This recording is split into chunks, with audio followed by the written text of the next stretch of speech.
Welcome, bent riders around the world. My name is Gary Solomon, and you're watching the Laidback Bike Report. I'm coming to you live from our studios in Pickerington, Ohio, where we produce this webcast every month, which can be watched live or later on YouTube. If you would, we would hope that you would subscribe to our YouTube channel. My name is Gary Solomon, and you're watching the Laidback Bike Report. There we go. Folks, we hope that you'll subscribe to the YouTube channel. If you look down the lower right-hand corner, you'll find a red subscribe button. Please click that and subscribe to our YouTube channel. And if you look in the upper right-hand corner, a little letter I will pop up, and you can find more information about this webcast. It'll take you to our website. You'll find lots of information there about our past shows and the shows we have coming up, so we'll hope you'll take advantage of that. Now, we want you to be a part of this live webcast as always, and you can do that on YouTube live chat. If you are watching on YouTube, just look right over there. You'll see a little box that says YouTube live chat. Type in your questions and comments for me or the panelists or our guest, and we will respond to those. If you're watching on Bent Rider Online or on Twitter or on Facebook, you want to click through on that YouTube watch box you're looking at. There's a little YouTube logo down below. Click on that. You'll go to the actual YouTube website, and then you can do as I just said before and join the live chat there. So we hope we'll see you on the live chat and see your questions there. Got a very interesting show for you today. We're gonna have an interview with a special guest as always. We're gonna have Bryan with us doing a report from the Laidback News Desk. Bryan's gonna talk a little bit about some of those highly anticipated trikes we talked about last time that showed up at CycleCon. So we'll be talking about that with Bryan. Denny is not with us this month. He's off crewing on a long distance ultra race, but he did submit his Laidback sports report. So I'll be reading that for you and bringing you up to date on the latest sports in ultra racing. And Denny also won't be with us, or Dana won't be with us today either. Folks, today's show is sponsored by TerraCycle. They are makers, of course, of exquisite recumbent parts and accessories. And if you stay tuned, you're going to learn about a photo contest that you can enter to win a TerraCycle gift certificate that can be worth up to $100. So don't go away, because it's a really cool contest. We'll talk about that towards the end of the show. Now we're going to talk about our panelists that have joined us today from Rochester, New York. The guy who manned the booth with his wife right next door to me at CycleCon. It was great having him there and talking with him. It's Bryan Ball. Hi, Bryan. Bryan, muted apparently. Oh, sorry, unmuted now. There we go. All right. Good to be back. I had my mute confused. Apologies, everybody, if I sound like crap. I'm getting over a cold. So poor Bryan is doing what I did, and that's experienced one of those terrible colds. Yes, but you gave it to me. I blame you for this. We went through that before. It's not true. Let's move on. I think you did.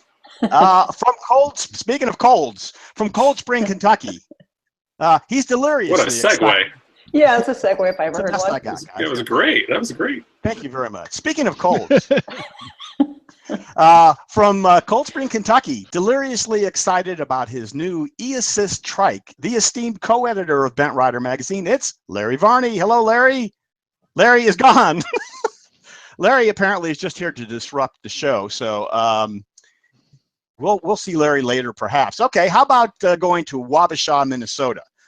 Today's media guy is Irv Risch. Irv is with us today doing the slideshow. Hi, Irv. Hey, how you doing? And by the way, it might not have cold in the name, but it does get awful cold up here in Minnesota.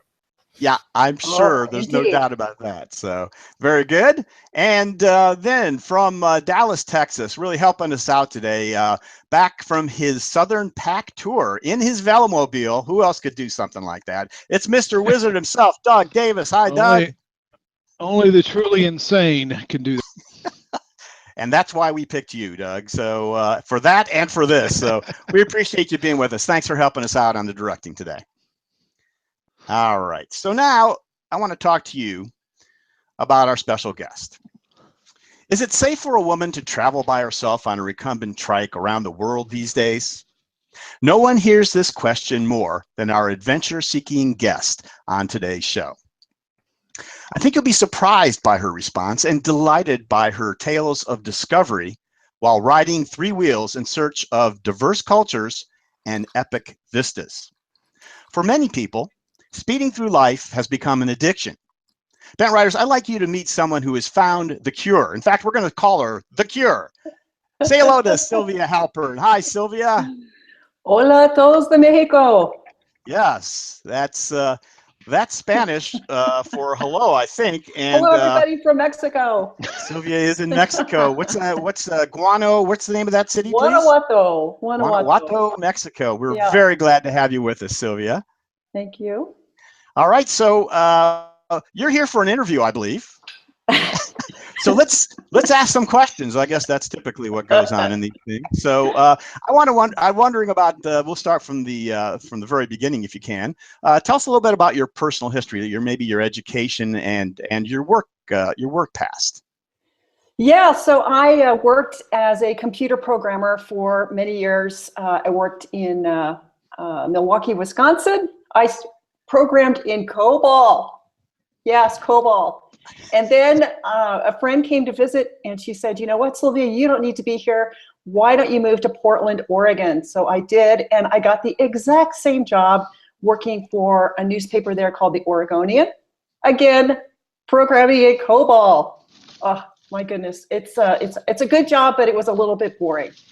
And then I actually do have a degree in piano performance. Never had a chance to use it. I had some really serious health issues, which in a very strange way turned out to be what led me to Trikes and yeah, touring. That's going to be my next question. You're just leading right into it. I was wondering, since we just found, I had no idea about that whole piano thing. Ladies and gentlemen, I think if we can, we'll get Sylvia to favor us with a song right now on her piano. Sylvia, go ahead, take that away. Yes, you know, because I carry it with me. Oh, you don't have any, you're not prepared for this. We didn't talk about this when we were working on the, so next time you're on, maybe we'll a little Prokofiev next time. Well, that would be great. So yeah, biking history was going to be my next question. I know it's kind of a story I think everyone's going to want to hear. This is kind of interesting. How did you get into biking and triking? What happened? You know, it's not something that I ever saw for myself. It's not something that I was like dying to do. I was working and I many years ago, it was discovered that I had a brain tumor and it was inoperable. All they could do was give me some medication. And then I moved to Oregon, and the pioneers of this surgery happened to be in Portland. So while I was working, I had the tumor removed, and seriously, it's like a line in the sand before and after having this tumor removed. Everything was different. Everything was better. And I got back to work, and I'm in my cubicle and I'm sitting in front of my computer and I'm like, really, this is the best I can do? And somehow or another, I started reading bike journals. And I kind of became addicted to them. Every day, I couldn't wait to read the next installment of whose ever blog I was reading. And after a year of this, I just thought, you know, if this is so interesting, why not go do it? So that's how I got into it. That is interesting. So that's not your typical story. All right, so let's you got into this new lifestyle, this whole change in your life. So I'm not sure you told us how long ago that was. Tell us how long ago it was, and then describe this lifestyle that you then assumed. Yeah, and you know, again, it's not something I planned. I really had no idea what I was doing, but I was really unhappy with my job. It's like after this tumor was removed, I was just like, oh my God, what? This is not going to do it for me. But I didn't know what else to do, and so I sold my house. I moved into a condo. I quit my job. I thought, oh, something will happen, you know, and this touring just got a hold of me, And I tried riding a two-wheel bike and I couldn't do it. I went to a two-wheel recumbent, which was better, but I still couldn't get up and over the hills. And then I met a guy at a charity ride, and he had a cat trike, and I asked to use his trike just to try it out in the parking lot. And I'm telling you, as soon as I sat down in that thing, it was like, oh my gosh, I totally get it. I knew I had to have one, and that's how it all started. And I sold my house. I got rid of pretty much everything. I just didn't know how long I was going to be gone. And my plan was to visit a friend in the San Juan Islands, which isn't really that far from Portland, like maybe a 3-4 day ride. And I thought I would just turn around and come back. But instead I ended up going into Canada. And then I ended up like coming down to the recumbent retreat, and there were all these gals, and we all went down the coast together, and it just mushroomed into what's happened now. Okay, and so what's happened now is you've become somewhat of a spokesperson, a teacher even, of this lifestyle and triking and touring. How does you started at some point? Maybe you need to tell us blogging. Now you're doing video, but initially it was blogging, and I know that's still a big part of what you do. Tell me how that started. So, there's been a big evolution as I've learned to use technology. And at first I started using Crazy Guy on a Bike. I think I had a blog there for 3 years. And then I switched. I decided, I did this tour in Thailand, and it just about killed me. And I was very overweight. And so I added electric assist to I had a Greenspeed GTO at the time, and they kicked me off. They wouldn't let me keep my blog on Crazy Guy anymore. So I had to come up with something else. And I thought, oh, well, I'll just do it myself. So I figured out how to build up a blog. And Sylvia, why did they kick you off Crazy Guy on a Bike? I'm not sure I understand. Because I had an electric bike. I put electric assist on the bike, and they were like, no, that's terrible. So I was like, oh, okay, well, all right, you guys, I'll see you later. So you did it yourself, and you started your blog. And I called it Myrtle the Turtle. And then I started going out of the country, and like nobody understood Myrtle the Turtle. Like they didn't understand Myrtle was a woman's name. They didn't understand it was an alliteration. It doesn't work in any other language. It was a disaster. So then I switched to Travels by Trike, and that's been a lot better.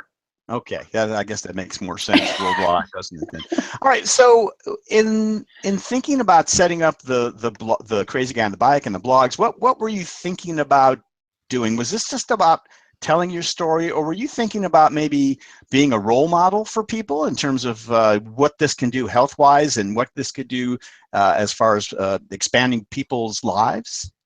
Oh, no, it was just for me. Yeah, it was just a way for my family and friends to keep up with what I'm doing, and for me to, kind of keep a diary. Yeah. Okay. And I was addicted to all these blogs. I had to have one. Right. I mean, you saw other people with them, so I'm sure you wanted to be able to get into that too. All right. Let's start talking a little bit about the equipment that you used, specifically the trikes. You mentioned the cat trike that you tried and such. Can you tell us about the trikes that you have had over the course of the years you've been doing this? Just briefly tell us what you've owned. So I've only had 2 trikes. I had a Greenspeed GTO. And when I bought my trike, this was over 10 years ago, I couldn't even buy it locally. And, I live in Portland, Oregon, which is a huge recumbent community now. But at the time, it was all 2-wheel, mostly easy racer bikes. And so I have a sister that lives in Kentucky, and I ended up buying it from a shop in Indiana. And where she lives is very, very hilly. So I tried it out. I just said, you know what, if it's going to work here, I know it'll work everywhere. And it worked really well. And actually, that's where I met Larry Varney for the first time. Yes, okay. And Larry is here waving at you right now. That's great.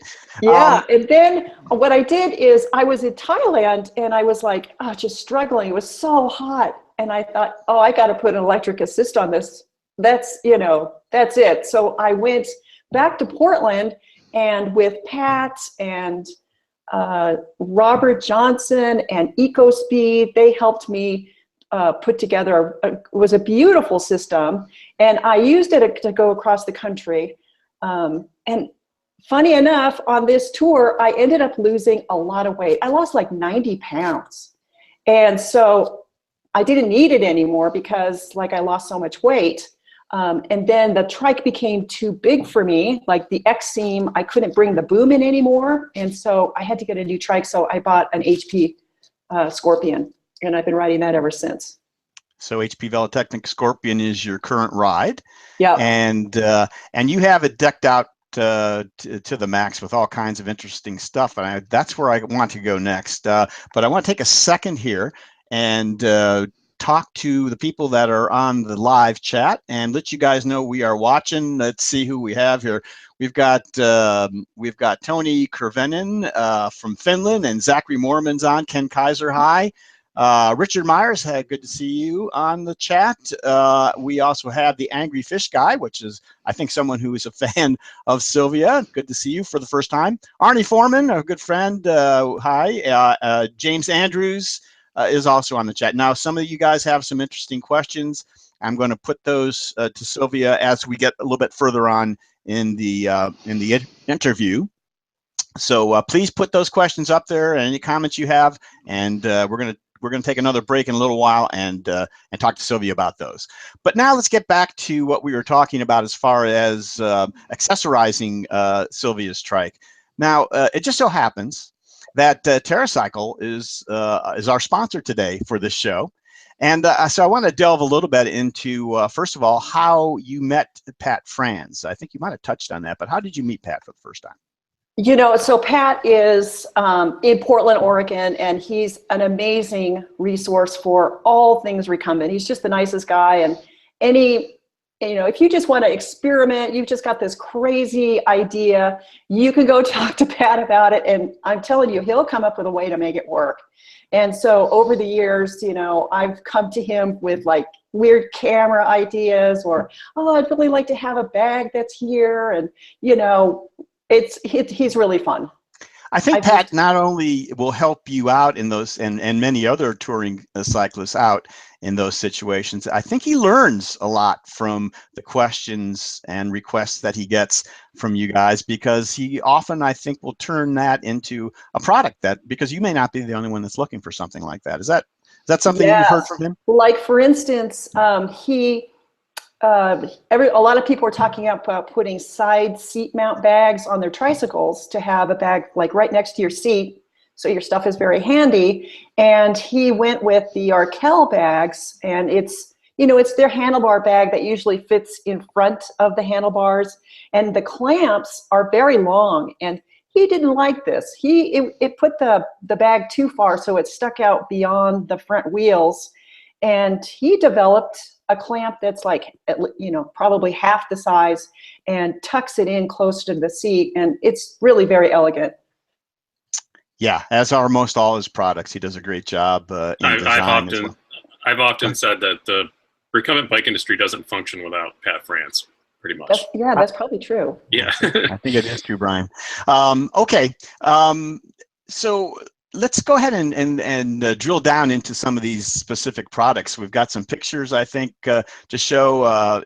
There we go. Let's start, Sylvia. You see the pictures? Yeah, okay? This is one of my favorites. This is a bag to hold a camelback bladder. It'll hold a 3-liter bladder, and it also comes with a little pouch that you can put your tools in. It's really handy, and it just tucks in behind the seat, so you can even use it with your panniers, and there's plenty of room.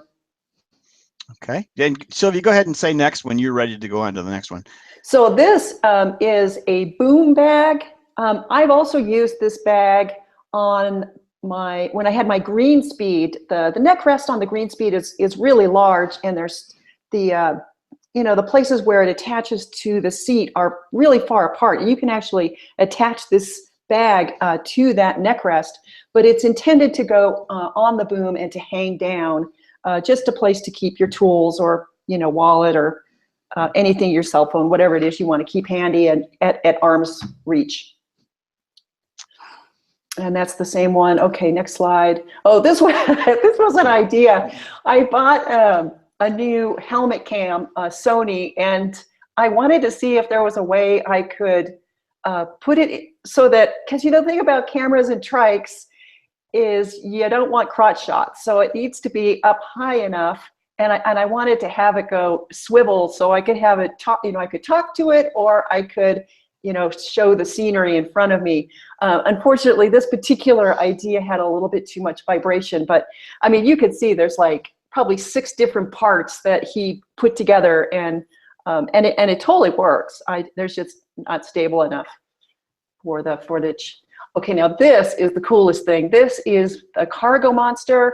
It's got so much room, and this is what I used for the electric assist. I'm telling you, this thing was so elegant. So you can see there's a triangle bag, and that's where the batteries, there's one on each side, so I had 2 batteries. And then you can see there's like a silver round, and that's the motor. And then underneath, the whole back end was all the electronics, all the wires, everything was really neat and tidy. And I just love the way this whole thing worked. And then the bags, you could put a ton of stuff. And a friend of mine made this bright green cover because the bags are not waterproof. And we actually embroidered Myrtle the turtle on both sides.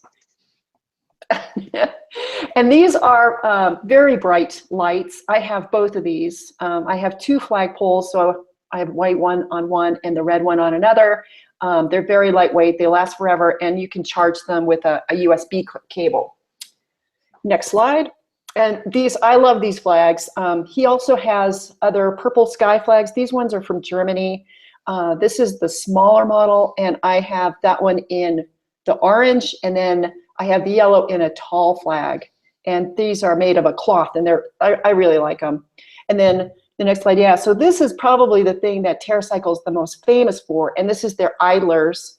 I have a titanium idler, and they last forever, although I am very proud to say that I wore my first idler out, and I am on my second one. Next. So this is Pat, like customizing my first bag. This is before he built the shorter clamps, and he was not satisfied with how the bag fit onto the clamps. He thought it should go very smoothly, and so here he is modifying. Next slide. This is the for your air pump. So it just attaches under the seat, or really pretty much anywhere you want. It keeps your pump clean and makes it tidy. Next slide. Okay, this is the side seat mount. This is the side seat bag. This is the biggest bag. This one's made by Arkel.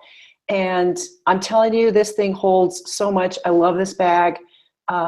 Really, snacks, my phone, cameras, everything's like right, you can just reach in, whatever you need while I'm riding. All right, next slide. So this is just a little clip that you put on your hydration bag. So I clip it to the flagpole so that it doesn't move around, but you could clip it to your shirt or whatever you want. All right, beautiful, Sylvia. Yeah, I was going to ask you, then looking at all these, if you could only take one of these accessories with you, you could only take one. We'll leave the idlers out because obviously you really need those. But of all the others, if you only could pick one, what would be your favorite? I think the side seat bag. Yeah, it's great. The most flexible and the most practical, I guess. Yeah, I think I've been using it for about 3 years now, and it's holding up really well. And I use it as like a purse, so it makes it very easy when you get off the trike. So you can just you've got an easy way to take your valuables. All right, let me pause again if I could and go back to the chat and say hello to a couple more people. We're getting closer to the end of the presentation, and then that's when we're going to start asking some of these questions, folks. But I see Nigel Hyde, and I see Jim Pratt, Rick Rissmiller, Dam Runner 1, Mike Stevens, and Julie Lovegrove from England, Thomas Payne. Yeah, so we thank you guys for getting on that chat. Keep asking those questions. We're building them up. We're going to ask them. Let's get back to Sylvia then right now. Sylvia, most of these people. Yeah, some are our regulars and some probably are your regulars, I would expect. So let's talk about planning, because I don't expect that you have done too many of these tours without spending a considerable time putting together the plan of how you're going to go, how you're going to get there, where you're going to see. Tell me what goes into planning one of your excursions. You know, first of all, it's like I have to look at the time frame and then say, how far is it? You know, how many miles a day can I do? And can I get, you know, can I fly into here? And is there a place to fly out of? So that's kind of the rough plan is I got to get there and be able to fly out. And then, you know, I kind of look to see if, how, you know, how's the route look? Are there interesting things? You know, I'm kind of a city girl. I really like cultural things. I have everything for camping, but I'm not all that crazy about camping. You know, I've certainly done a lot of camping, but I would much rather go from town to town and stay in a budget motel. So that's kind of how I figure what I'm doing. Okay. And now you did mention flying with your trike. This is this is a conversation that's been had so many times all over Facebook and just about every venue you can imagine for recumbent bikes and trikes. So you do fly with your trikes, and you don't seem to have much of an issue with that, Sylvia. Could you go through the process? Maybe tell us a little bit about what your experience has been, and tell us about the process of getting your trike ready to travel. Yeah, you know, the first tour I did, I ended up going up to Canada, and I just kept going south, and I got to Guatemala, and I didn't know I could put the trike on the plane, and I ended up shipping it home. The only way that I could do it was through DHL, and I think it cost me like $700. Wow, that's really a lot. And then Ian Sims at Greenspeed, he said, Sylvia, you just take your trike and you just put it on the plane. And he said, I usually take a tandem trike because he has toured with his wife. And he said, you just roll it up to the counter and they just take it. And like everybody else, I said, that is not possible. But sure enough, the next tour I did, I went to New Zealand and Australia. I think I must have called Air New Zealand like 6 times. And every time they just said, no worries, mate, it's going to be fine. And they just took it. And I've kind of gone through a bit of a evolution with this as well. I used to put everything in a box. I used to put my seat in the box, and then all my panniers, everything in the box, and then the trike would go. And those would be, you can take 2 50-pound pieces internationally at no extra charge.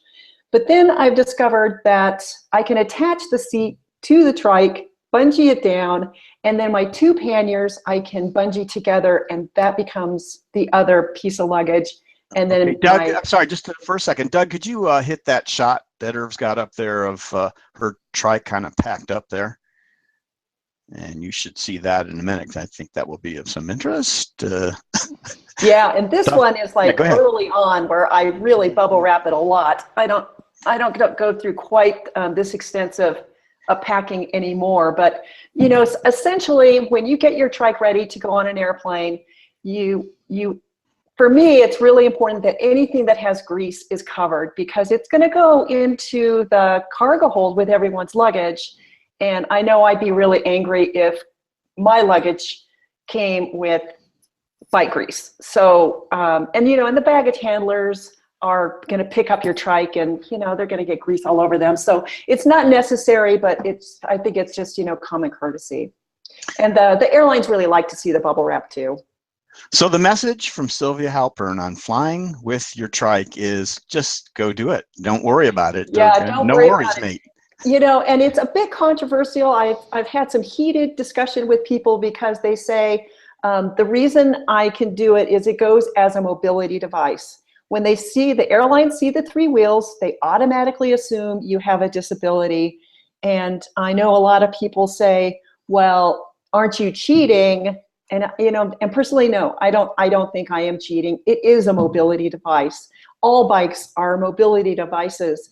And so all you do, it's against the law to ask about a disability. You don't have to have a doctor's, excuse. You don't have to say anything. If they ask, which is very rare, you just say it's a mobility device, and they just say, oh, and they just take it. Very, very good. Some good information there, folks. So, Yeah. All right. Now let's start talking about these tours of yours. You've touched upon them a little.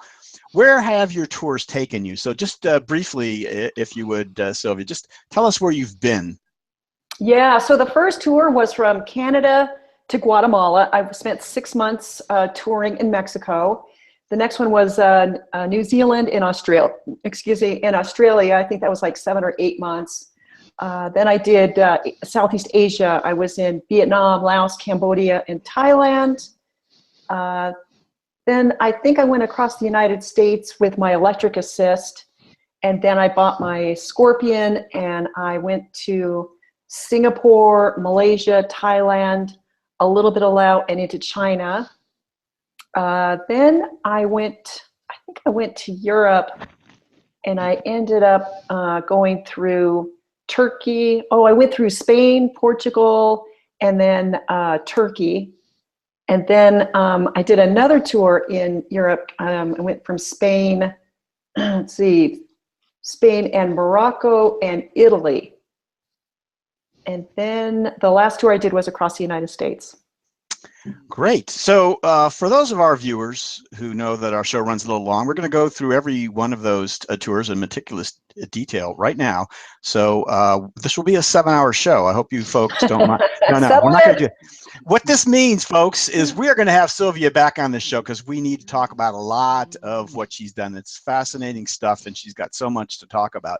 But this show is basically just skim the surface, find out more about Sylvia, and just what the tours are about. So let's just take a little taste of what's gone on. I want to talk about that very first tour because that was important.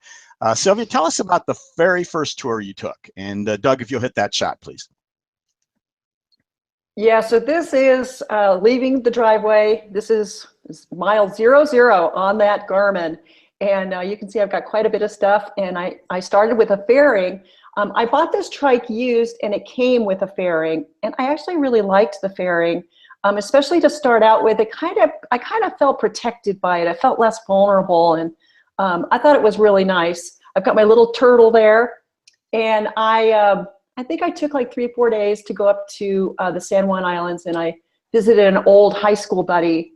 The San Juan Islands I was during the summer. It was amazing, and I just ferry hopped my way around the San Juan Islands. And then I thought, my gosh, I'm so close to Canada. Why not go there? So I did just a little bit in Vancouver and Victoria.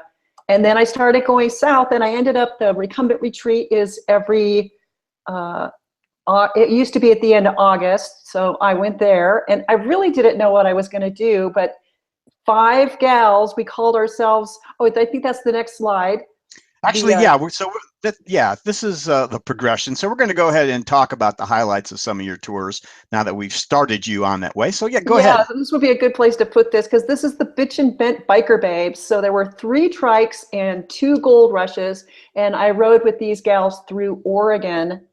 And then I just kept going, and like I got closer, like through California, and I was like, oh, I really want to go to Mexico, but like everybody said, Sylvia, you cannot go to Mexico. It's too dangerous. You're going to be killed. They're going to rape you. You know, my God, they're just going to leave you on the side of the road. They're not even going to bury you. No one's ever going to see you again. But I still really wanted to go. And while I was in Los Angeles, I'm from Los Angeles, and this is actually in front of my aunt's house. I went to Bent Up Cycles, and Dana Lieberman got me set up with this trailer, and I thought this setup looked so cool. I had everything. I had a solar panel. Like, I kind of acted like Mexico doesn't have anything. I have to be completely self-supported. Of course, this wasn't true. I never even used the solar panel. I think that trailer weighed about 70 pounds. And but I got to Mexico, and just as I was going to cross the border, I met a band of musicians. Next slide, then, please. Yep, next slide. The Ginger Ninjas. And I think there was like 15 of them. They were all on bikes. They were, two of the guys were the founders and creators of TerraCycle. So all the bikes had TerraCycle. The back end, you know, has that extended back end, and they all had all their instruments on the bike. They had, one person was in charge of cooking, so this person had pots and pans and food. The drummer had all his drums stacked up. There was a cellist. You can see in the picture there's a cellist. And everybody, there was a guy that had the monitor speakers. There was a mechanic who took care of all the bikes. And we all crossed into Tijuana together. And Tijuana is crazy, but we were like a critical mass. We didn't have to worry about traffic because we were traffic, and everybody just stopped. It was fantastic. And this band, you can see in that picture, there's somebody riding a bike, and they used, they put a bike on the stage, and they would ask somebody from the audience to ride the bike, and that's how they powered their equipment. So it was really a cool, the Ginger Ninjas, it was cool. They called their tour the Pleasant Revolution. It looked like it was. All right, and then as you continued on your tour in Mexico, you apparently became somewhat of a spectacle. What happened next? Indeed. It was so much fun. Every day, like nobody had ever seen a trike before. I mean, and this is an aspect of trike riding that hadn't occurred to me, was nobody has seen this. So every day, all day, people are stopping to take my picture. And unbeknownst to me, I was on the news a lot. And so people were following my progress as I went through the country. Go ahead and put that slide up, Doug, if you would. There you go. I got police escorts through so many towns. They were so, everywhere I went, people were so excited to see me, and I had no idea why. I just felt like everybody's just so nice.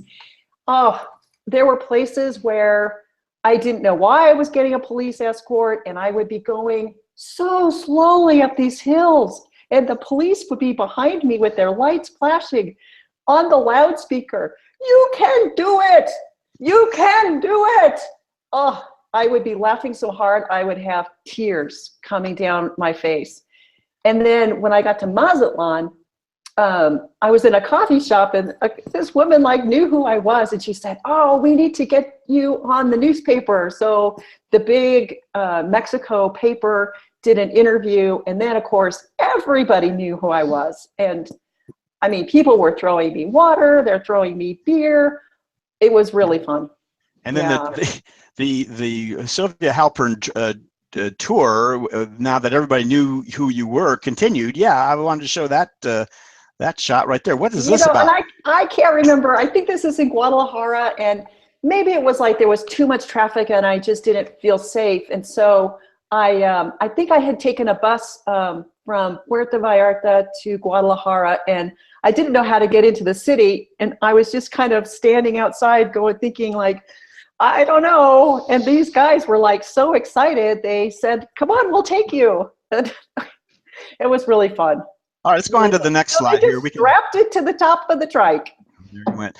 This is basically a shot about what you were talking about putting the trike on, right? It's coming back. Yeah, so this is my green speed, and the GTOs don't fold. So it just goes, it just went on the plane. Yeah. Nice. Like all right, so I think we're going to be on to the next tour here. Go ahead. Tell us about this. So this is in Asia. This is in Laos, and I stopped at a restaurant, get a bite to eat, and all these monks were in there. And next thing I know, they're like just, sitting on my trike, taking it for a little ride.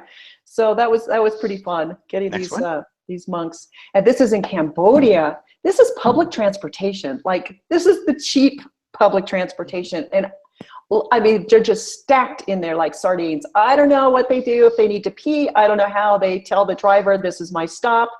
But this is transportation in Cambodia. Next one. And this was arriving in Thailand from Malaysia, and this was by boat. And again, you just roll up and they just say okay, and they just put it on the boat, and then somebody helps you get it off the boat, and there you are. You're on an island in Thailand. Okay, now we have just 2 or 3 shots here of some amazing things you've seen. Could you tell us about what we see here? Yeah, so this is in the north of Thailand. This is in Chiang Rai. This is the White Temple, and it's just simply amazing. Yeah, it was a beautiful place. And everybody knows Jimbo on Bent Rider Online, and that's where he lives. He totally took care of me. Really a nice guy. And we toured all over. This is in Morocco. You know, I mean, where else are you going to find horses, camels, and fishermen on a beach? Very, very interesting culture. Speaking of interesting. Yeah, so this is riding from Marrakesh to the coast to Essaouira.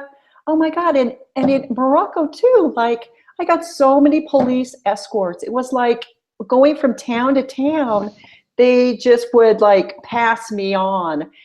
And I was riding down the road, and there's like all these goats in the tree. Right, trike's on a plane and goats in a tree. We've seen it I know, all. right? All right, go ahead with this one. And then this is in Spain. You know, the sheep are being herded, and that's my trike. You can see the red bag and the flag in the middle, and I just kind of got out of their way so I could get a photo. Yeah, I almost didn't see your trike when you first showed me that picture. That's pretty amazing. All right, and now we're coming back to the U.S., I guess. Yeah, so this is my last tour. I went across the United States, and this is the southernmost point in Florida, Key West. Yeah, that was a really fun tour. My gosh, there's so many trikers and recumbent people in Florida. It was really fun. And that will take us to the next shot. Yep, and this is the Withlacoochee. The only place I've ever been where there were more recumbents and trikes than uprights. They were so much fun. I had a blast with them. These are the crabs too, are they not? Yep, the crabs. Yeah. So yeah, they showed me a great time. They're a great group down in Florida. What's this about? Well, so actually, yeah, go ahead. No, go ahead. So this is still back in the States. Go ahead. This is different. Yeah, this was probably 5 years ago. I don't remember exactly, but actually might be even more. But this was the Rome when 50 velomobiles, they started in Portland and they went across the country together. And I spent as much time as I could with them when they were in Portland. Really, really fun group. That's really our great. pal Joseph Janning who set that up, of course, and he's been on the show quite a few times talking about this and other velomobile subjects. So that's interesting to see you on that. Was it fun sitting in there? Did you ride it? Fun. Yeah, I did. It was really fun. It was a little bit too big for me, but it was really fun. Okay, but that's the speediest kind of trike you can be on, but you are not about speed. Let's just finish up with this slide right here. What's it about? To be honest, I am, I travel solo, and the reason is because I'm so slow. Seriously, nobody puts up with me. I meet people all the time on the road, and they're like, oh, let's ride together. It'll be so fun. And I'm like, I'm really slow. And everybody always says, so am I. And I'm like, no, you don't understand. This is turtle slow. Yeah. Very good. Those are great slides, Sylvia. Thank you for sharing that with us. We're going to delve into some of those another time. We're going to have you back on, and we're going to talk about your tours in more detail. Right now, let's go a little more general, though, again, if we can. I want to talk about your approach to getting others to tour, because I know that's important for you. Are there people who should tour and people who shouldn't tour? Yes, I would say that anybody who's thinking about it, why not try it?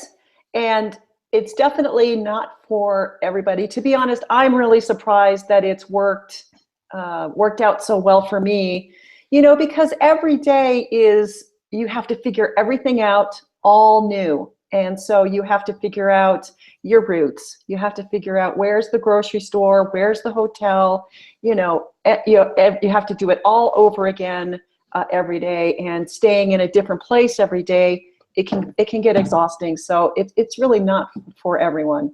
And so for that person then that is interested, they're watching this show, or they've heard about you or read your blog, what's your recommendation? How do they get started? What's the process? I would do just something close to home. Pick an overnight or maybe two nights, and pick something that's manageable, not so many miles, and make it fun. Maybe go with somebody you want to go with, or I would keep it simple. Sounds like good because advice. for me, I didn't even know if I would like it. I sold my house and I did all this stuff, and then I kind of had a panic attack. I was like, oh my gosh, what have I done? Like, what if I don't like this? But clearly you love this. I mean, it's very evident that you do. So that kind of leads to my next question, which is, how long are you going to keep doing this? That's a really good question. I really have the next few years kind of planned already. And as long as it's fun, I think I'll keep going. Yeah. I have kind of an unusual situation. I have some friends who have a house in Portland, and they live in France for the summer. And so when they go to France, I stay in their house. So I always have a place to go to take a break, you know, recharge and, you know, take a break. Yeah. All right, so let's take it from here to the future. We know you're going to do it for a while. So I guess we should start by telling folks what you're doing in Mexico right now, and then what's your plan for those next few years. I think that all ties in. Tell us about that. Yeah, so I'm in Mexico. I'm in Guanajuato, and it's a UNESCO heritage city, but I'm here to study Spanish. There's a lot of Spanish schools. I'm here for 4 months because it takes me a long time. And my next tour is in Central America, and then the next few years I want to do South America. It's also just something I've really wanted to do for many years. And so I'm kind of getting to an age, like if I don't do it now, I don't know when I would do it. And I think it's going to be very helpful to have conversations like for instance, I've traveled a lot of places where I don't speak the language, and it's totally doable. But it's kind of a lonely way to travel. And I think I think it's also safer to know the language. Absolutely. Well, okay, you're taking care of that right now then. So, all right, folks. I think what I want to tell you is I know you all want, if you haven't already followed Sylvia on her travels, hopefully after you watch this, you're going to want to. So, of course, we're going to tell you about where you can do that. But one of the places we hope that you'll be able to kind of follow her is right here in Laidback Bike Report, because Sylvia and I have talked a little bit. When she does go back on the road in Central and South America, we're going to see if we can catch up with her a few times on the Sundays that we're on the air, and see if we can check in with Sylvia Halpern wherever she happens to be, and she could give us a quick update on how things are going with Trike and where she is. So that should be fun. And then, of course, like I mentioned earlier, we're going to have Sylvia back on maybe when she's done to start talking about these tours individually, and we can maybe learn a little bit more about some of these places she's been and how she's done it. So that should get us to the end of our regular part of the interview. I have promised questions to be answered by all of our live chat people. So I think, Sylvia, if you're ready, let's see if I can, let's see. James Andrews said he's a fanboy of Sylvia. Okay, that's good. James. And Scorpions are great full suspension trikes. Jim Pratt says this. Rick Grissmiller says he just found us yesterday. He's glad to be part of our community. So welcome, Rick. Dan Runner. Hi, Sylvia, from Dave, Donna, Bill, and Scotty in Lake Havasu. So I stayed with them. Okay. Yeah, we didn't really talk about that. We'll get into that next time, maybe. I'm very tempted to add an electric assist, says Mike Stevens, but I don't want to take away from the exercise I'm getting without it.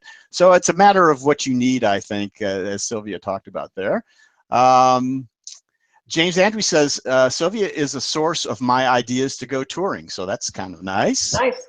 All right. Julie Lovegrove. So hello to you all. Great to see Sylvia on here.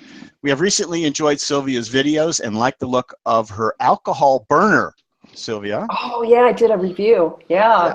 One of your videos. We'll talk about your videos in a minute. And Julie and her husband, Mark, are tourers as well. We caught up with them in Japan a couple of months ago, actually, Sylvia, and they were on the show. Wonderful people from England. Can I jump in 1 second on that, go ahead, electric assist? I started out with a Da Vinci hub in the back, and I liked it, but I went with an electric assist because of my age, my health, and everything else.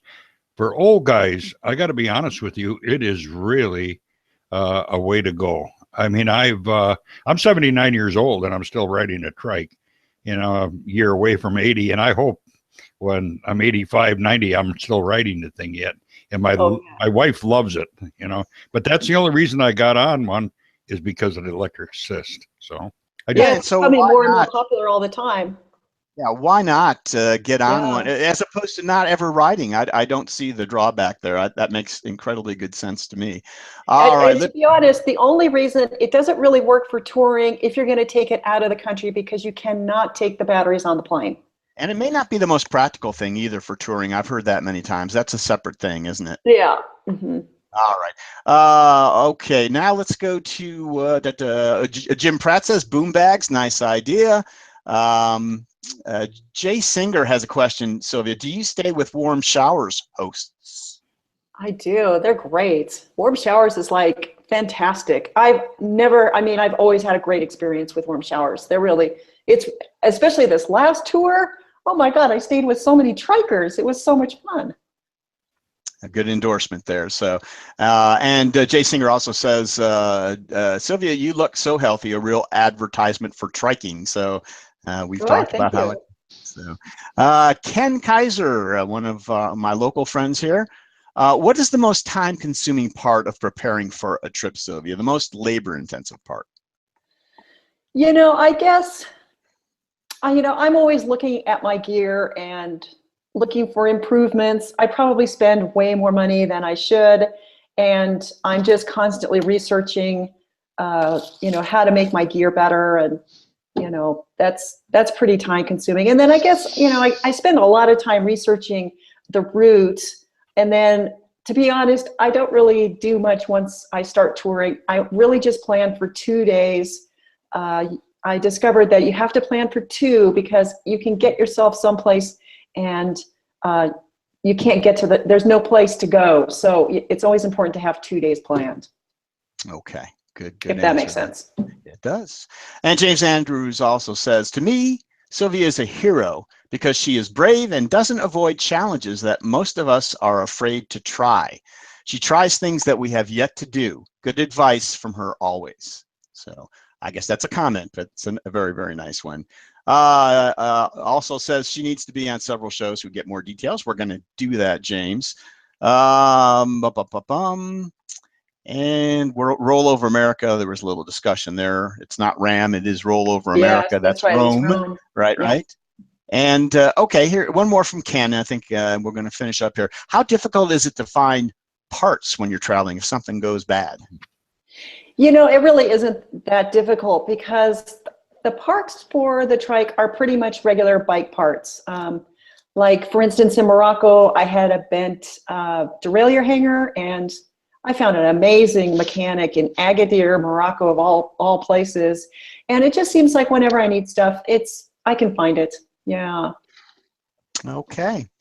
Very good. Okay, I think that's pretty much all the questions that I can see. Lots of other comments, but I think those are the questions. So thank you all, folks, for chiming in on that live chat. We appreciate that. Okay, one more here. Arnie Foreman, what tires do you use? You have a recommendation? Oh, Sylvia, I do. everybody, this is going to cause trouble right now. I know we're going to cause trouble. Let's hear it. I know they're slow and they're heavy, but the Marathon Plus, you just can't beat it. Some years I don't get any flats. Like, you know what I'm saying? This is good, and I'm already so slow that the speed just doesn't matter. So that's a consideration. If you're a fast rider, you probably want faster wheels, but faster tires. But for me, it works out really well. Very good. All right, I've got some time for panel questions. The other thing is not just the tires, but the tubes. Schwalbe tubes. Those are the best. The valve is much higher, and it's much easier to get in the rims on Trikes are a little bit deeper, and so using those Schwalbe tubes is really nice. Presta or Schrader when you're traveling? I use Schrader, but yeah. Yeah, I mean, Presta I like better, but I can see when you're traveling, maybe it makes more sense to have Schrader. So, all right, panelists, I want to say hi to Trey. Trey Burgoyne has joined us. He drove a long way to get here from Kansas, I think. So thanks for joining us late, Trey. Yes, sir. You there, bud? Yeah, good to see you. Yeah, I'm here. Thank you. All right. Now, any panelists have any questions for Sylvia before we move on? All right. Yeah, somebody? Hey, Sylvia, sure. I got one that I've heard before, which is what was the best country you visited for triking, and what was the worst?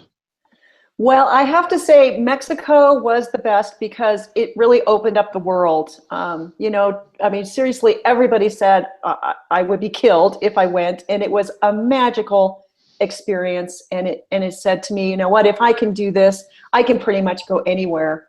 The worst country for sure was China. I'm still unsure about why I was treated the way I was, but they could not handle a woman traveling alone. I was kicked out of restaurants regularly, and not nicely, like, get out. And then they have a law that you have to stay in foreigner approved hotels, but they do not tell you which ones are foreigner approved. There's no website, there's no sign on the hotel. All you can do is go from hotel to hotel. And of course, they all want your money. And there's a lot of phone calls, a lot of talking back and forth. But then eventually it's like, get out. And then you have to go and do the whole thing all over again. And that was really hard. So, yeah.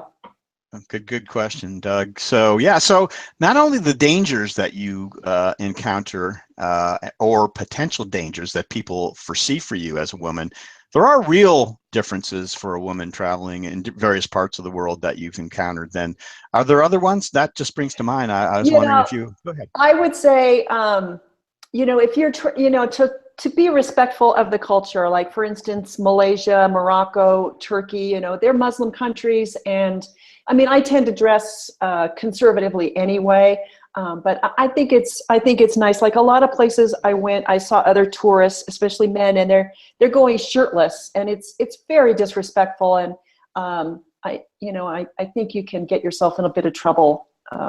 It's nice to be respectful of the local cultures. Of course, that would make sense. Yeah. All right. Very, very good. I think that'll wrap up the questions then. Sylvia, I want to know, is there something, I'm sure there are some things that we have not talked about, not specific tours or anything, but is there something you'd like our audience to know that we've kind of overlooked in this discussion today? Well, I think it's really easy to get your, you kind of get your imagination going about all the things that can go wrong. And mostly what I hear people question is like, well, what about this? And what if somebody steals everything? And what if, somebody pulls a gun, or what if blah, blah, blah, blah. But seriously, like none of these things have ever happened to me. And I think it's really easy to get wrapped up in the things that can go wrong instead of thinking like, what about all the really wonderful experiences you would have by touring? And I think until you actually try it and do it, it doesn't really make sense that it's, you meet wonderful people and have wonderful experiences. Well, I can't think of a better way to end than with that last statement. That's pretty much wraps up, I think, your philosophy on this. So very, very good. Sylvia, we need to know where we can find out more. So we talked earlier about people following you, and there's a few places. If you guys can hit that slide, and Sylvia, talk about where you are available to find out more information. Yeah, so I have a blog, Travels by Trike. It's on Blogspot. And, I used to do a post for every day that I rode. And now I do a post probably every week, but I have a map. I have a Garmin with me, and so I have a map, a link for every map that I do, and then I just briefly explain and lots of pictures. And then I recently started a YouTube channel, and I did this mostly because it occurred to me that after 10 years, I probably have a lot that I can pass on, gear, things that work for me, just kind of little updates from the road. And I think people will kind of want to see more of who I am that you can't get from a blog. So those are the two big places. And of course, on Facebook, I post pretty much every day on my Travels by Trike page. Great, great. So people can find you there. And of course, as always, we're going to post all those links in the description of the YouTube video that we are creating right now. So people will be able to find that out. So Sylvia Halpern, thank you so much for joining us today on the Laidback Bike Report. It's been a pleasure getting to know you, first of all, on our practice sessions and having you on. You're such a fascinating person to talk to. We will have you back. Thanks, and please feel free to stay with us the rest of the show if you have time. Well, it's been great to meet everybody. Great to be here. Thanks a lot, Sylvia. All right, folks. At this point, there she is. Say bye. Say bye-bye, Sylvia. There we go. Adios. Hasta Poor Doug. luego. Doug's going back and forth. There, the adios Hasta luego a from todos. Mexico. There you go. Thanks a lot. All right, folks, we're going to move along to Bryan's news from the Laidback News Desk. He's going to talk to you about some trikes that we actually both saw at CycleCon. Bryan, take it away. Hey, how's it going? That was great. I've always said I wanted to grow up and be Sylvia Halpern, so that's my goal in life, is to have her lifestyle. So we're getting to the trikes here. We had, first of all, I'm switching through multiple windows. I'm sorry here. One of the most anticipated trikes in the show, they released a little teaser about it before it started, was the Trident Trikes Gossamer SL. This was presented as a concept trike, but I talked to Tom at length at the show, and it's almost certainly going to be a production model. Not in the form that was shown at the show. The one at the show came in at 21.8 pounds, which is ridiculous light for a trike. And it had SRAM electronic shifting and all that stuff. That's not going to make it to production. That would be very, very, very expensive. That was kind of just to show off. And honestly, the electronic stuff is a little heavier than some of the regular stuff usually. So they could drop even more weight switching to a higher end conventional drivetrain. It uses a carbon fiber seats. There's carbon fiber steering rods, and the boom is made out of, I don't know what Trident is calling it. I know Lamborghini uses it and calls it forged carbon fiber, but I don't know what their particular manufacturer is calling it. It's like a molded kind of carbon fiber. Very, very light stuff. Unfortunately, the day that we set aside to all ride it, I don't know if Gary wants to pipe out if he got to ride it outdoors, but it was pouring rain at the time that we could ride it. So I rode it Bryan, around inside the show. I did not ride it outdoors. I rode it indoors, which was a blast. It kind of cut the corners and went around the showroom after we closed that one day. It was really, really fun to ride, but I did not ride it outside. Yeah, because he didn't want everyone to ride it because it is just a prototype, and there will be changes. So he let a few of us insiders ride it. But as far as I could tell inside on a slick concrete floor, it rode pretty well. It handled well. It's actually a real trike. It's not just a concept thing. I know some people kind of probably thought that with the ridiculously low weight that it was. So the production version will be a little heavier, a little more conventional, but I still think it's going to be a hit for them. I rode it outdoors. I was one of the lucky few, and I really liked it. When I even stopped, took pictures, picked it up, and I just thought, this thing doesn't weigh much of anything. I mean, it's probably the lightest thing I've ever ridden, other than, I don't know, I can't think of anything that was lighter than that, because I don't have high-end upper, bikes that are that low or light, but yeah, I may have been the first one to get it outside, and it was worth the effort. If he doesn't market it, he's crazy. So yeah, be careful what you guys he had say. orders at the show, so I think it's going to happen. If I might, sorry guys, I think that Tom is on board with us, because first he said thanks for talking about it, and then he said we are going to make 5. He's on live chat, so oh, cool. So there you go. Great. 5. Is that one for each of us? I mean, Yeah, well, yeah. Well, it could be. I'm sure Tom's thinking of that right now. So go ahead. We didn't mean to hijack the report. We're going to take up half the Tom. orders here.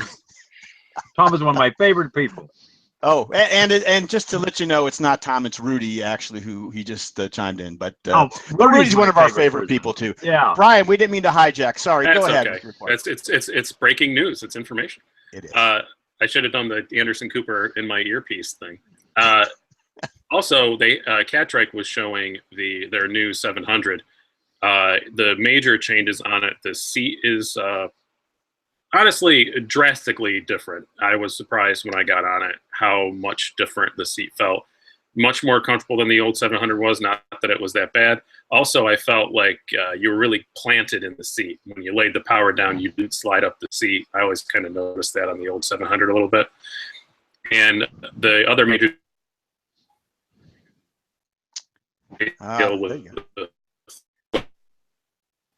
Bryan, we're kind of breaking. Is everybody seeing Bryan kind of breaking up there? Or is it just me? Mm-hmm. All right, Bryan, let's come away. Bryan, you might want to reboot or something over there, and then we'll get back to Bryan's report. Let me go ahead at this point with Denny's sports report. Well, Bryan, are you back? I don't know. I think so. Okay, let's continue on. We lost you there for a second. Yeah. So we heard I had everything fine. Okay, go ahead with the TerraCycle. That's what you were saying. No, I was on the cat trike still when you. Oh, okay. Oh, sorry. There's only one slide of the cat trike. But anyway, yeah, so it's got a new seat that's a lot more comfortable, really holds you in. And also there is a through axle in the back, which Azub was the first company that did this with trikes. And I think a lot more are going to do it if you have a large rear wheel. It's a thicker axle that really helps solve the problem of the rear wheel flexing under cornering. I never thought that was that big of a problem until I rode trikes that didn't do it. And now I can say I feel the difference. There is no definite cost yet. They're still playing with component specs. So I think they expect this to be out like around first of the year or so, or a little bit after that. But also, they did show, I should have put the slide up, they had a prototype one in a nice, really cool sky blue color. And I said I wanted one in that color. And they said they're not going to make it. And I said, I'm going to make you make it. So there are pictures of it. If you go to my website, you can see pictures of the sky blue. Everyone bother cat trike until they make this color. That is my, I'm imploring to you. It's very, very cool color. And lastly, from our keeping up with the TerraCycle theme that we have going on here on this show, TerraCycle has a new battery mount. Electric assist is becoming super popular. Pat has come up with an ingenious, it's really superbly well engineered mount. It works on almost anything. It comes in literally 13 different clamp sizes.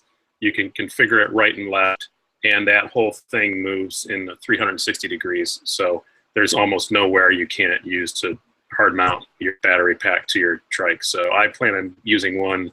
I'm going to be getting a Falco motor system and putting it on my wife's trike to try out, and I'm going to get one of those clamps to put on that. So very, very cool system. As always, really well-made stuff from TerraCycle.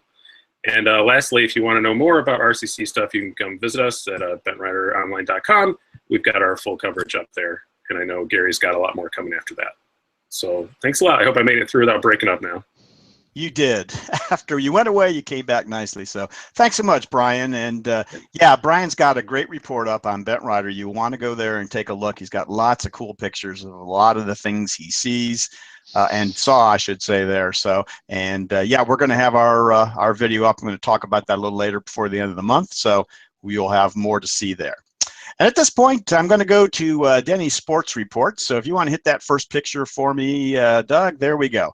So we're going to start out with the Texas time trials. The weather was hot and windy, but that didn't stop Team Cruise Bike from setting 4 new recumbent records on the hilly Texas time trial Ram qualifier course. The Tejas 500, which is actually 503.5 miles. Jason Perez set a new recumbent record with a time of 27 hours, 32 minutes. This is the second fastest ever recorded for this course. In 2014, Scott Lukart on a standard bike finished in 26 hours and 16 minutes. The 12-hour, Larry Oslin won the recumbent division, beating the current 12-hour recumbent record holder Rich Pudich. Larry suffered from leg cramps and had to stop for about an hour. He still logged 185.5 miles, placing 6th overall of 19 male solo competitors. On the 6-hour, Jim Parker placed 1st overall and set the new recumbent course record of 125 miles. This distance is the 4th longest for the event by any bike type and the farthest for anyone over the age of 50 on any bike. The 1-lap 26.5 mile sprint, that was taken by Maria Parker. She was also the 1st place overall for women, and her time of 1 hour and 19 minutes beat the existing recumbent record by 9 minutes. Just 1 minute shy of the standard bike record as well. Alvin Maxwell, in his first race on a cruise bike V20, rode the hilly course in 1 hour, 9 and 8 seconds, beating Steve Olson's 1-lap record by over 2 minutes. He placed 2nd overall out of 19 solo men. And we've got a picture of the guys. There we go, and Maria. So left to right, Larry, Jason, Maria, Jim, and Alvin. Elsewhere at the Texas time trial, Team Red Pearl Racing, our friends Sandy Earl and Bill Spaeth, initially failed in their attempt for what Sandy dubbed the Texas two-step. This meant that on Thursday night, they would start the 2-person 500-mile time trial, complete enough laps to be close to finishing the 500-mile race, and start the 24-hour time trial. Unfortunately, that effort came up short. The Sleep Monster caught up to them around the 15th of 19 laps, and Sandy and Bill were forced to take a long break. But they did ultimately finish the 503-mile race and set a new two-person mixed recumbent team record of 41 hours and 9 minutes. Boy, that is a lot of riding. Ken Lantain finished first in the male recumbent 24-hour race with 132 miles completed. And as we reported previously, Rich Putich finished just behind Larry Oslin in the 12-hour recumbent division with 185.5 miles, just under the 12-hour time limit, about 50 minutes behind Larry. And now from our panelist, Larry Seidman, at the Huntsman Senior Games this week in St. George, Utah. Recumbents are welcomed at this trial at the Senior Games, and they have their own categories for each race. So here are the events and the event riding winners for each. We got reports from Tuesday and Wednesday. I didn't hear from Larry after that, but we know the Tuesday 5K 1,000-foot hill climb and the Wednesday 20K time trial were won by the recumbent riders there. They were the only ones in their categories, but here they are. Phil Knoll, Arnold Foreman, Jane Jones, Roger Reddish, William Self, Esma Self, and our own Larry Seidman. And Arnie Foreman, of course, is on the chat today. We mentioned his name. All received golds as they were in separate age groups. But nice that the Huntsman Senior Games do at least allow recumbents to race. So that's it for this month. If you have an event where a recumbent has competed, we here at the Laidback Bike Report would like to hear about it. And as Denny always says, until next time, stay on the bike and keep moving forward. All right, so let's get back to our sponsor. We've heard a little bit about him. I want to thank Pat Franz and TerraCycle for sponsoring today's show. Pat has created a way for our viewers to score some valuable gift certificates from TerraCycle. Can we hit those slides, guys? There we go. We are going to be talking about a photo contest from TerraCycle, and here is the deal. If you submit a picture of a recumbent you own sporting a TerraCycle product, being as creative and artistic as possible, shoot the photos that are fun and with interesting locations and backstories, which will improve your chances. Deadline for entries will be December 1st. The prizes, you heard about Pat and Sylvia judging the contest. Did you hear that? Yep. All right. And then we're going to announce the winners December 10th on our webcast that day. There will be 3 TerraCycle gift certificate prizes awarded, a $100 grand prize, a $50 first place prize, and a $25 second place prize. So you submit your entries in JPEG format to pics at t-cycle, let's do this right, pics at t-cycle.com. 2 megabyte maximum, please. We don't need super high res. Even 800 by 600 is fine for what we're going to be using it for. And by submitting, you are giving Pat and me permission to use your image on our website for anyone to download with, of course, credit given to you. So good luck to all. Thanks to Pat Franz and TerraCycle for setting up this contest and all of their support. All right, guys, let's go to the closing slide if we could. All right, so we talked about this a little bit earlier, all of Sylvia's connections, links, all the TerraCycle stuff, everything we've talked about, we're going to go ahead and link it up and put it on our description. It looks like this slide right here. It will be below the picture, the watch picture on YouTube.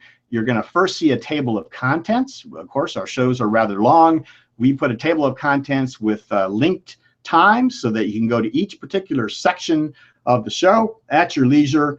Come back and see parts of it later if you wish. And then below that, you're going to see all the links mentioned in the show, so you can go find them there, click on them, and head right to those particular websites. So don't forget links and clickable table of contents. Now, the next Laidback Bike Report, it's going to be November 5th, and we are going to do a highlights of the Recumbent CycleCon show. Bryan and Larry, Denny, Julian, and myself we'll be sharing our impressions with lots of pictures, discussions, and stories of the things we encountered while at the show. And speaking of the Recumbent CycleCon, I am hard at work on editing the, I don't know, 4 or 5 hours of video that I shot. So I have high hopes of getting this finished by the end of the month. I've got Friday's rough cut done, so I'm working hard. We'll get that to you. Lots of interesting interviews, close-ups of the recumbents and accessories that are promoted at the show. We've got some action shots and some man-in-the-street interviews from the test track. I did fly my drone, yes. Sylvia will be happy to know. She's also a new drone flyer as well. Got some really interesting aerial shots that we'll be including in there as well. So I hope you all enjoy it. I'm really excited about presenting the Recumbent CycleCon special from Philadelphia to you, and that'll be coming out hopefully by the end of the month. And folks, I want to finish on a very sad note. I'm so sorry to report that one of our founders and certainly the heart and soul of the Laidback Bike Report has passed away.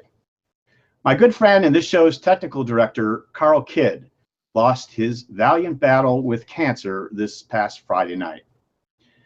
Our hearts go out to his wonderful wife, Eileen, and his beloved mom, Wanda. Carl worked the webcast and continued to contribute even after he was no longer strong enough to appear or even work the slideshow. Folks, if you've noticed an improvement in the production and professionalism of our show over the last 3 years, it's mostly due to Carl's hard work and constant research. As we continue to produce these shows, it will be a tribute to Carl. So long, Hammer. We will all miss you.